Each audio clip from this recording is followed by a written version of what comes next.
After 3 weeks of testimony, jury deliberations have begun in a civil case against 3 Asheville police officers. Now, Mary Ann Wilcox is suing those officers after being shot during a police chase in 2007. News 13's Megan Shearing is live from the Buncombe County Courthouse. Megan, closing arguments wrapped up just a few hours ago.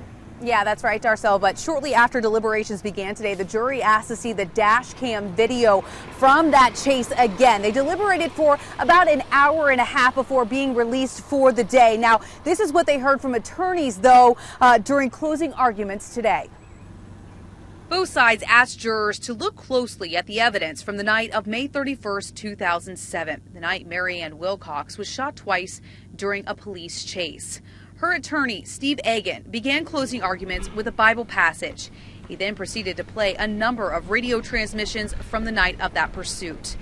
Egan argued that the evidence shows Stoney Gauntz, Brian Hogan, and Sherry Invelt acted with malice and their actions were negligent by firing their weapon at Larry Wilson's car, citing that 6 officers testified they heard there was a passenger in his car, and 3 officers physically saw that passenger.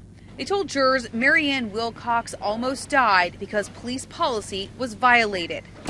But the officers' lawyers told jurors that the only threat to Ms. Wilcox that night was Larry Wilson. They reminded jurors that Wilcox testified she didn't remember why she was in Wilson's vehicle that night, that doctors found drugs and alcohol in her system. Their closing arguments also recounted how many officers testified, including Gauntz, that Wilson tried to run them over with his car. Testimony from Wilson's niece was also included too, which said Wilson was incarcerated for rape and questioned in Iowa for a kidnapping and homicide. The officers' attorneys ended by saying Wilcox's attorneys provided no evidence to prove these officers intended to injure her that night.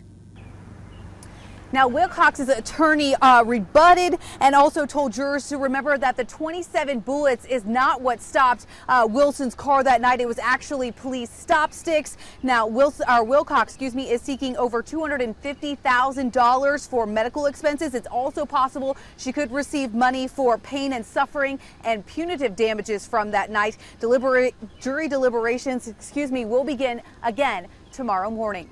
Reporting live from the Buncombe County Courthouse tonight, Megan Shearing, News 13.